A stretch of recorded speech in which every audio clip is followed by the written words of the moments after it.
أعوذ بالله من الشيطان الرجيم بسم الله الرحمن الرحيم يا أيها النبي قل لأزواجك إن كنتن تردن الحياة الدنيا وزينتها فتعالين أمتعكن وأسرحكن سراحا جميلا وما هذه الحياة الدنيا إلا لهو ولعب وإن الدار الآخرة لهي الحيوان لو كانوا يعلمون الذين آمنوا وتطمئن قلوبهم بذكر الله ألا بذكر الله تطمئن القلوب وإذ تعزن ربكم لئن شكرتم لأزيدنكم ولئن كفرتم إن عذابي لشديد وآتاكم من كل ما سألتموه وإن تعدوا نعمة الله لا تحصوها إن الإنسان لظلوم كفار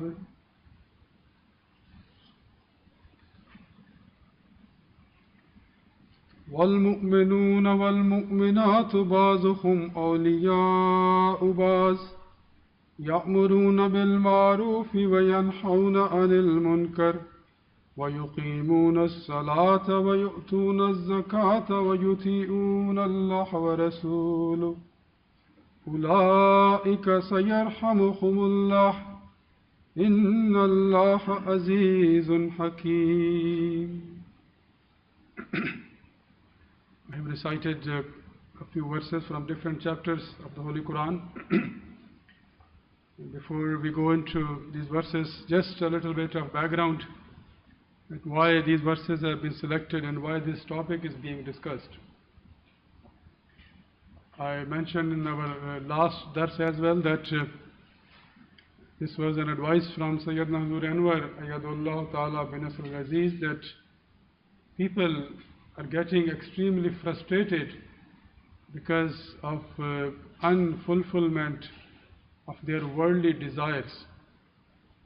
So Huzur Anwar advised that remind the brothers and sisters to focus on the spiritual side of their life, not to be too much focused and absorbed and lost in their worldly desires and goals. This is what Huzur Anwar has prescribed or as a cure to this problem, that when people get frustrated because their worldly desires are not getting fulfilled, Huzur said that people should focus on the spiritual side of their life. And we have started discussing that what should be the goal of a believer, what should be the expecting to get from this life. This, it's a very short span of life.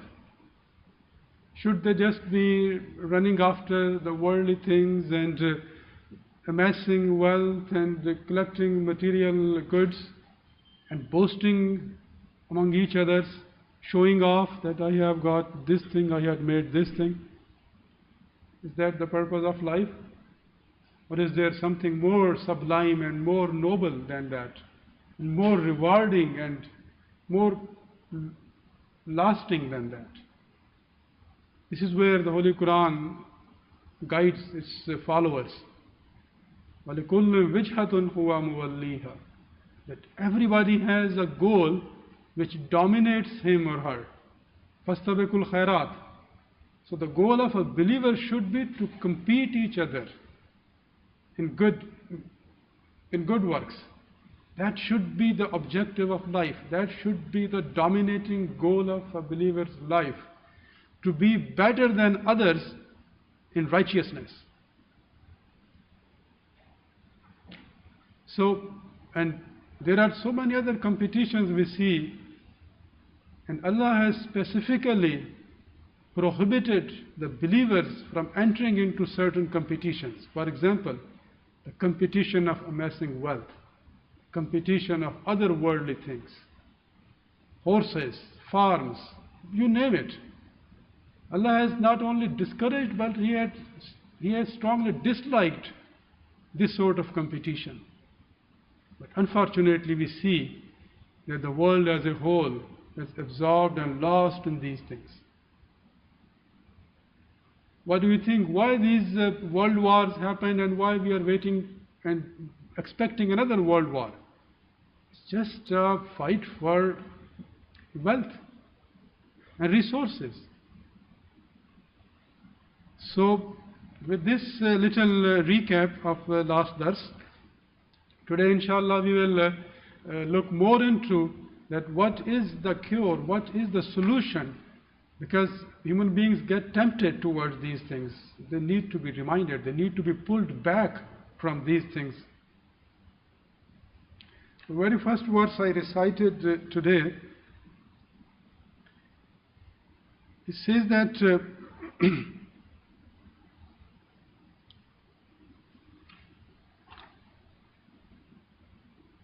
O Prophet, say to thy wives, if you desire the life of this world and its adornment, come then, I will provide you and send you away in a handsome manner.